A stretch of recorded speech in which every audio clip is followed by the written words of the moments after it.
मैं वोट चोरी किसको कहते हैं वो बताना चाहता हूं। वोट चोरी के 3 आयाम हैं। एक तो मतदाता नहीं है, मतलब योग्यता नहीं है, और आप वोटर बन जाते हो तो वोट चोरी माना जाएगा।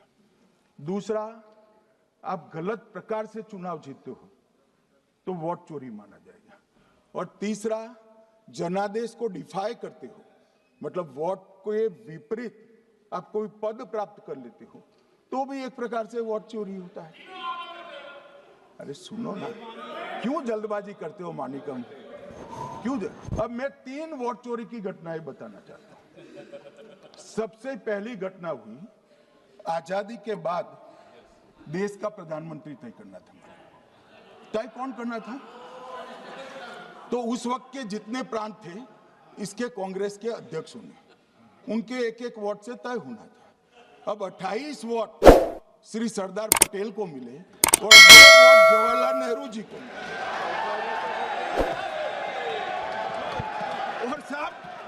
और साहब प्रधानमंत्री जवाहरलाल जी बने।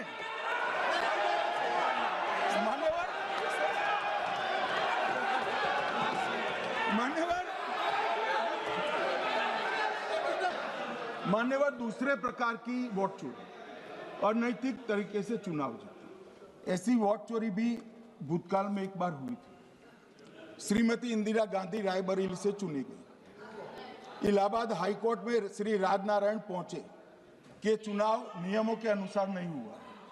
इलाहाबाद हाईकोर्ट ने ये तय कर दिया कि श्रीमती गांधी ने उचित तरीके से चुनाव नहीं जीता है, हम इसको रद्द कर देते। मान्यवर, ये भी वोट चोरी थी, बहुत बड़ी वोट चोरी थी।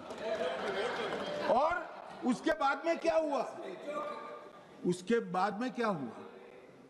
बाद में वो वोट चोरी को ढकने के लिए संसद में कानून लाया कि प्रधानमंत्री के खिलाफ कोई केस ही नहीं हो सकता। मैं विपक्ष के नेता को कहना चाहता हूं, इम्यूनिटी की बात आप चुनाव आयोग की पूछ रहे हैं, इसका तो मैं जवाब दूंगा, इम्यूनिटी का। मगर ये इम्यूनिटी जो श्रीमती गांधी ने दी थी, इसके लिए आपका क्या कहना है? और उन्होंने तो स्वयं के लिए ले ली।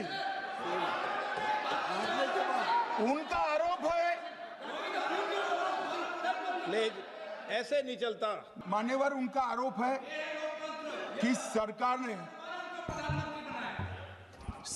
ने बनाया तो लोकतंत्र ने बनाया, तो जो समय का केस था वो बताया है, आगे का तो बताया। मोदी जी को भी सब लोगों ने प्रधानमंत्री बनाया है भाई, आपकी कृपा से नहीं बने हैं।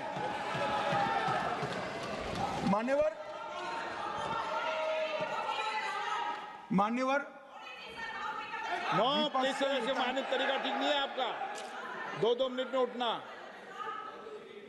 मान्यवर, विपक्ष के नेता ने कहा कि आपने चुनाव आयुक्तों को इम्यूनिटी दी। इनका आरोप सत्य नहीं है, मैं इसकी बात बाद में करता हूं। परंतु हमने तो चलो मानो चुनाव आयुक्त को इम्यूनिटी दी, श्रीमती गांधी ने तो अपने आप को इम्यूनिटी दी।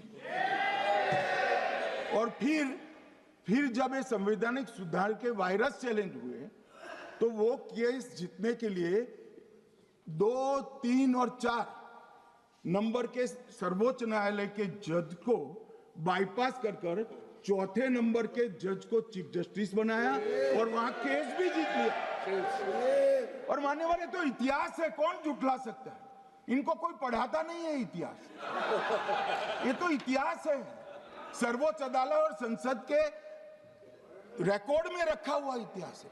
इसके खिलाफ लल्लन सिंह जैसे कितने लोग पूरा जीवन लड़े बिहार में, इमरजेंसी के खिलाफ जेल में गए, लाखों लोग गए। और तीसरी वोट चोरी कहना चाहता हूं, तीसरी वोट चोरी का प्रकार मैंने बताया था कि योग्यता नहीं है और मतदाता बन जाना। अभी एक वाद पहुंचा है, वाद मतलब डिस्प्यूट पहुंचा है दिल्ली की सिविल अदालत में। उसमें डिस्प्यूट ये है कि सोनिया गांधी जी इस देश की नागरिक बनने से पहले मतदाता बने।